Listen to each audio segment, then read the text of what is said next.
Good morning, all of you. My name is Jayarajendra Prasanna. Today, I'm going to give a talk about the membership devices using copper oxide nanoparticle. So, this is my outline. So, I start with my objective, then I move to introduction and motivation of memberships, and then I will explain a little bit about the analogy of the memberships. And then here I'm using copper oxide for this membership preparation. So I'm giving a small explanation about why I'm using copper oxide. Then I move to the applications. Then also I'm going to discuss a little bit about the advantages and disadvantages. Then I will wind up with the conclusion and reference.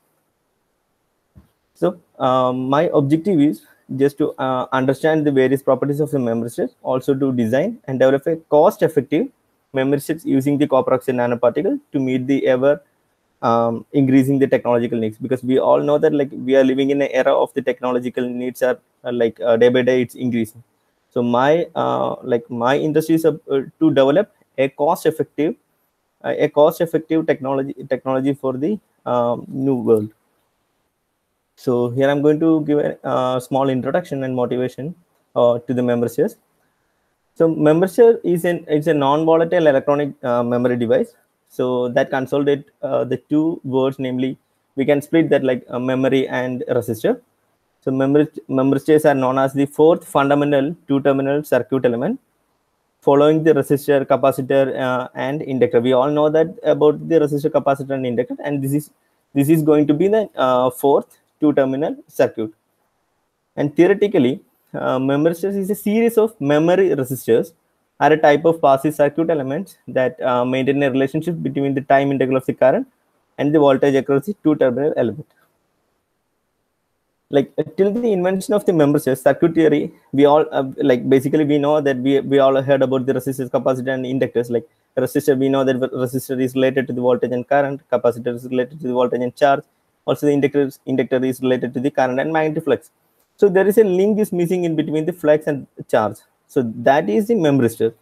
So this was first the first hypothetical model was proposed by Professor Leon Shua in 1971, and after the first practical device was comes after 14 years in 2008 by Stanley Williams at the HP Research Labs.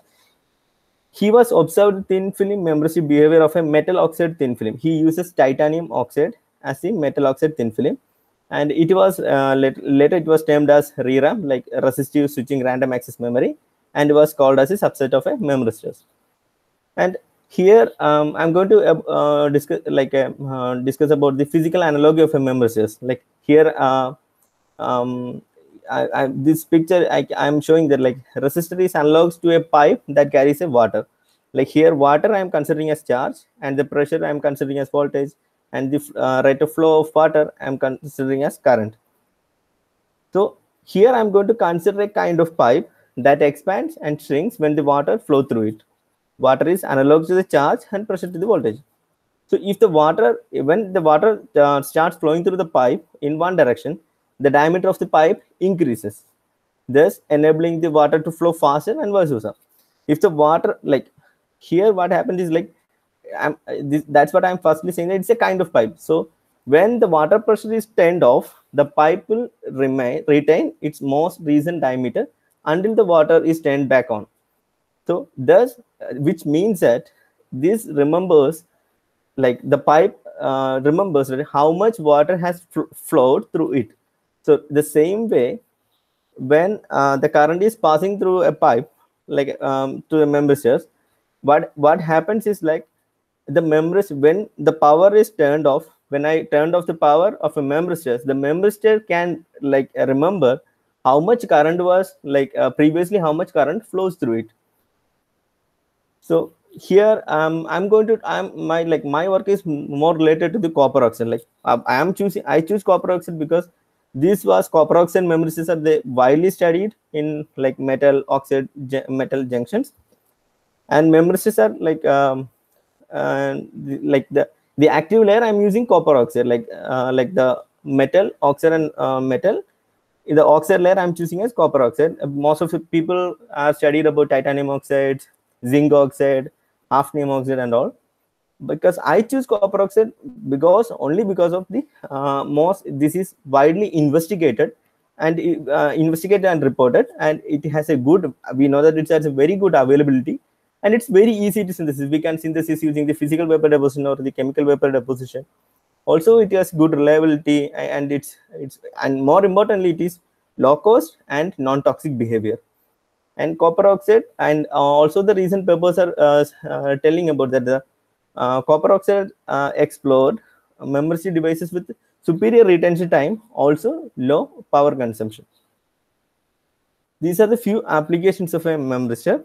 It's a non-volatile memory application. Like, the more important thing is like memristor can retain the memory states and data in power of modes also. This is very important, because like we talk about the analogy of analogy, like the memristor can retain the memory states, like it can remember how much current it flows through it, so which can store, which we can be used as a memory.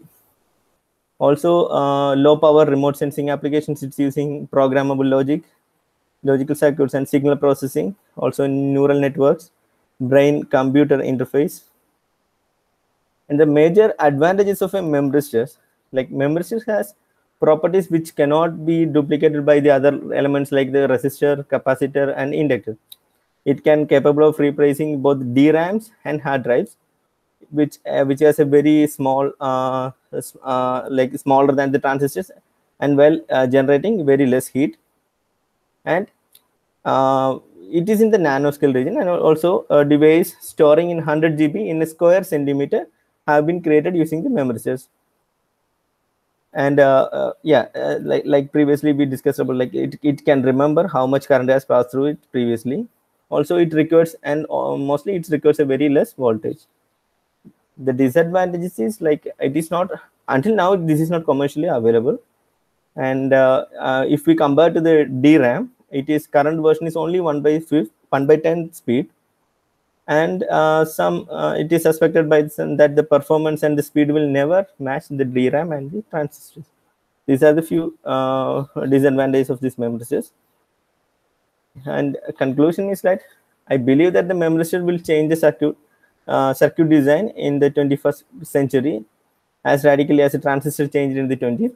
It could be the latest technology, and a huge sorry, there is a typo, huge speed memory devices and low power requirement, and no combination. It's like RLC circuit could duplicate the memristors, and it can take a lot of transistor capacitor to do the job of a single memristor. So I think the memristor qualifies as a fundamental circuit element. 2 minutes. Yeah, I think I'm done. I'm done. Okay, that was perfect. Thank you. Time. Okay, thank you.